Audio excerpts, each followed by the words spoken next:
దేవునామానికి మహిమ కలుగును గాక. ఈ గ్రేస్ఫుల్ వర్డ్ అనే ఆడియో బైబిల్ వింటున్నటువంటి మీ అందరికీ గ్రేస్ఫుల్ పరిచర్ల తరపున వందనాలు తెలియజేసుకుంటున్నాం. ఈ దినం 49వ రోజు దేవుని యొక్క వాక్యాన్ని చదువుకుందాం. సంఖ్యాకాండము 28వ అధ్యాయము. యెహోవా మోషేకు ఇలాగు సెలవిచ్చెను, నీవు ఇశ్రాయేలీయులకు ఇలాగు ఆజ్ఞాపించుము, నాకు సువాసన కలుగుటకై మీరు హోమరూపములుగా నాకు అర్పించు ఆహారమును నియామక కాలమున నా యొద్దకు తెచ్చుటకు జాగ్రత్త పడవలెను. మరియు నీవు వారికి ఇలాగూ ఆజ్ఞాపించుము, మీరు యెహోవాకు నిత్యమైన దహనబలి రూపముగా ప్రతి దినము నిర్దోషమైన ఏడాదివగు 2 మగ గొర్రె పిల్లలను అర్పింపవలెను. వాటిలో ఒక గొర్రెపిల్లను ఉదయమందు అర్పించి సాయంకాలమందు 2వ దానిని అర్పింపవలెను. దంచి తీసిన 3 పళ్లలోనిది పావు నూనెతో కలుపబడిన తూమెడు పిండిలో 10వ వంతు నైవేద్యము చేయవలెను. అది యెహోవాకు ఇంపైన సువాసన గల హోమముగా సీనాయి కొండ మీద నియమింపబడిన నిత్యమైన దహన బలి. ఆ మొదటి గొర్రెపిల్లతో అర్పింపవలసిన పానార్పణము 30. పరిశుద్ధ స్థలములో మద్యమును యెహోవాకు పానార్పణముగా పోయింపవలెను. ఉదయ నైవేద్యమును దాని పానార్పణమును అర్పించినట్లు యెహోవాకు ఇంపైన సువాసన గల హోమముగా ఆ 2వ గొర్రెపిల్లను సాయంకాలమందు అర్పింపవలెను. విశ్రాంతి దినమున నిర్దోషమైన ఏడాదివగు 2 గొర్రెపిల్లలను నైవేద్య రూపముగాను దాని పానార్పణముగాను నూనెతో కలపబడిన తూమెడు పుండిలో 2 10వ వంతులను అర్పింపవలెను. నిత్యమైన దహన బలియు దాని పానార్పణమును గాక ఇది ప్రతి విశ్రాంతి దినమున చేయవలసిన దహన బలి.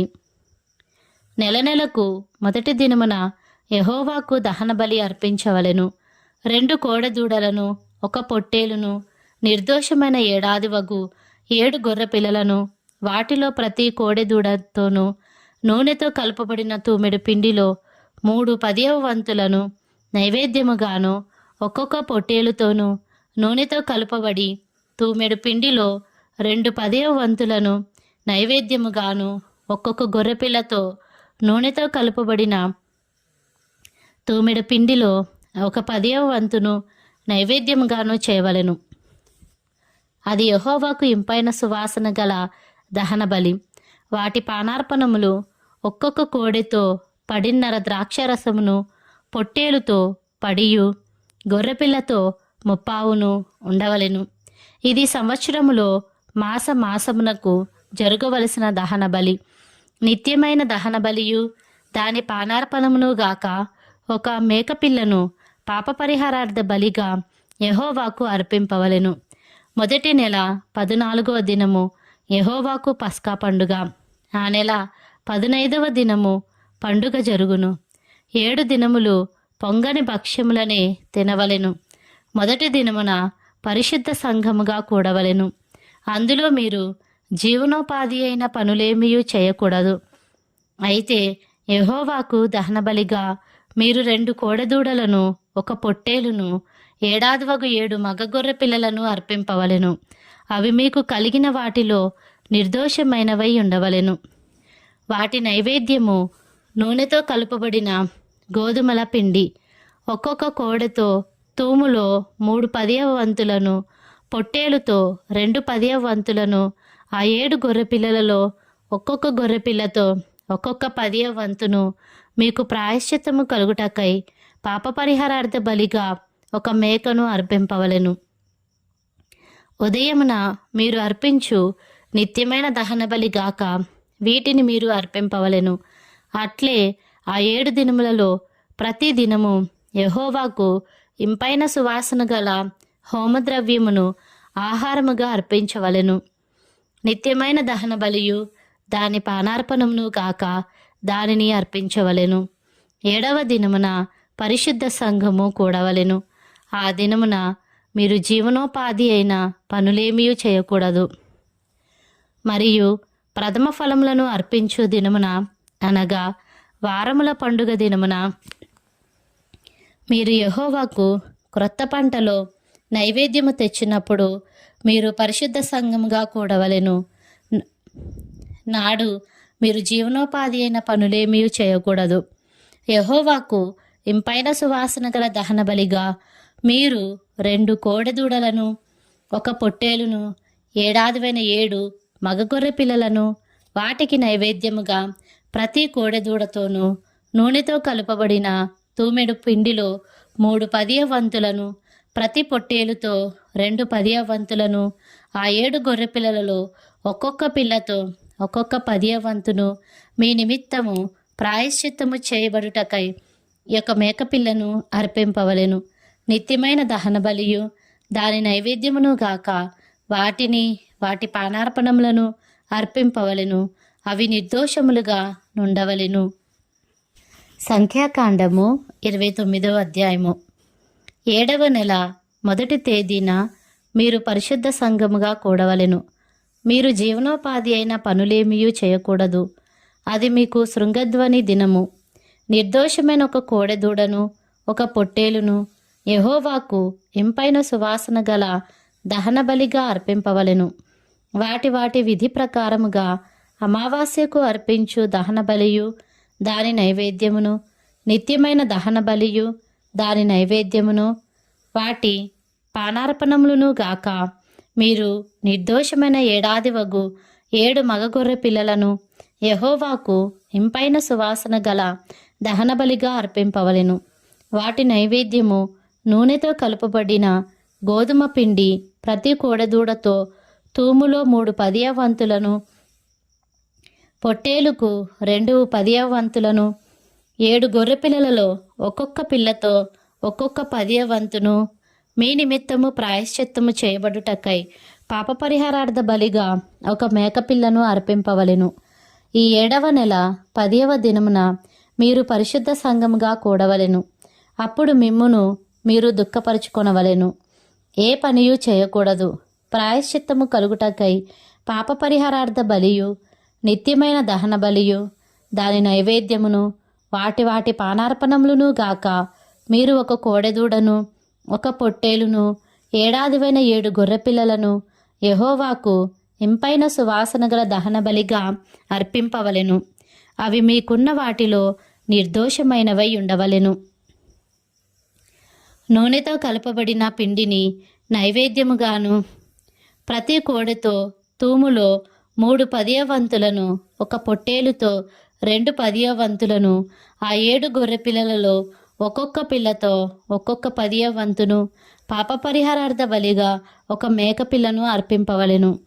మరియు 7వ నెల 15వ దినమున మీరు పరిశుద్ధ సంఘముగా కూడవలెను. అప్పుడు మీరు జీవనోపాధి అయిన పనులేమీ చేయక 7 దినములు యెహోవాకు పండుగ ఆచరింపవలెను.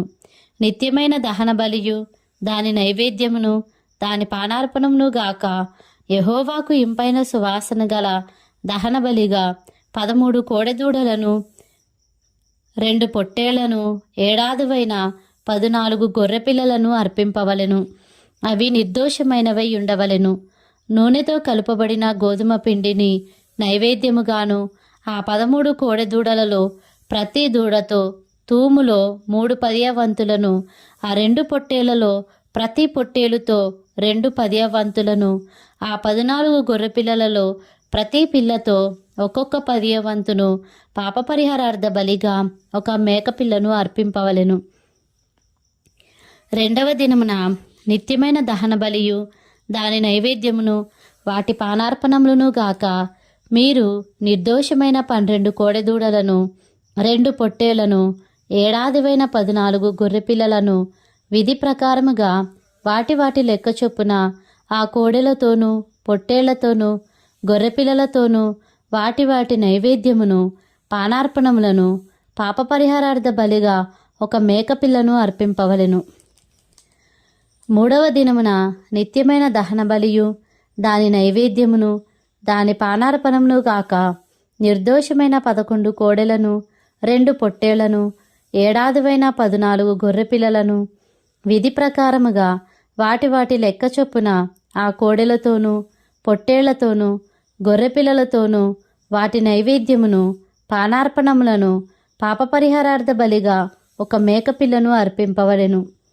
4వ దినమున నిత్యమైన దహన బలియు దాని నైవేద్యమును పానార్పణమును గాక నిర్దోషమైన 10 కోడెలను 2 పొట్టేళ్లను ఏడాదివైన 14 గొర్రెపిల్లలను విధి ప్రకారముగా వాటి లెక్క చొప్పున ఆ కోడెలతోనూ పొట్టేళ్లతోనూ గొర్రెపిల్లలతోనూ వాటి నైవేద్యమును పానార్పణములను పాపపరిహారార్థ బలిగా ఒక మేకపిల్లను అర్పింపవలెను.